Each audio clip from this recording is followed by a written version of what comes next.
నేను జస్ట్ ఇందాకే టార్చర్ మూవీకి వెళ్ళొస్తున్నా, అయ్యో సారీ టాక్సిక్ మూవీకి వెళ్ళొస్తున్నా. ఈ సినిమా మొత్తంలో సినిమా స్టార్ట్ గానే ఎగ్జైట్మెంట్ లో తీసి అమ్మ హీరో ఎంట్రీ రా అని చెప్పి క్లిప్ తీసా స్టేటస్ పెడదామని. ఇక అర్థమవుతుందో అని చెప్పి ఇట్లనే కూర్చొని అసలు కన్ను రప్పేయకుండా చూస్తున్నా.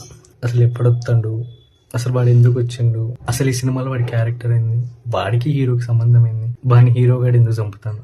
సినిమా మొత్తంలో నడిచేది ఈ 3 పాయింట్లే. హీరో గాడు ఉన్న ప్రతి ఒక్క సీన్ లో ఫస్ట్ హీరో గాడు ఎక్కడి నుంచి వస్తాడు, దోమల మ్యాట్ ఉంటుందా, దోమల మ్యాట్ పట్టుకొని మురికాల దగ్గరికి వెళ్ళి ఆన్ చేస్తే పడపడ అన్ని వస్తాయి కదా. అదే లెవెల్లో హీరో గాడు ఎంట్రీ ఇస్తాడు.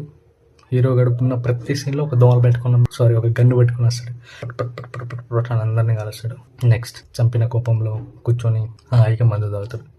మందు తాగానే ఎట్టడు చూస్తాడు, ఎవరితో ఒక దాన్ని తగులుకుంటాడు, దాన్ని తీసుకుపోతాడు, దాన్ని తింటాడు హాయిగా. మళ్ళీ నెక్స్ట్ వేరే ప్లేస్కి వెళ్తాడు, మళ్ళీ దోమలు బయట పెట్టుకుంటాడు, గన్ను పెట్టుకుంటాడు, కలుస్తాడు, మళ్ళీ తాగుతాడు, మళ్ళీ టీడు చూస్తాడు, ఎవరితో ఒక దాన్ని ఎత్తుకుంటాడు, రూమ్ తీసుకుపోతాడు, తింటాడు.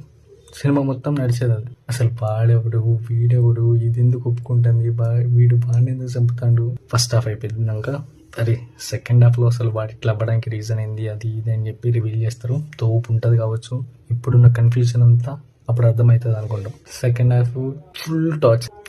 ఇంకా లాస్ట్ 30 minutes అయితే ఇంకా లాస్ట్ 10 minutes అయితే ఇంకా ఎండింగ్ అయితే అరే ఈ సినిమా బదులు ఈ సినిమాకి పెట్టిన డబ్బులతో మంచిగా ఒక హాఫ్ తెచ్చుకొని రూమ్లో కూర్చొని తాగి అబ్బా తాగిన ఫీల్ వచ్చిందిరా అని అనిపిస్తుంది. కానీ ఆ సినిమాకి వెళ్తే ఎందుకు వెళ్ళినాం. ఈ సినిమా మొత్తంలో అర్థమయ్యేది ఏంటంటే 2 పాయింట్లు. ఒకటి, ఈ సినిమాకి హీరో యష్. సెకండ్ది, యష్ వాళ్ళక్క నయనతార.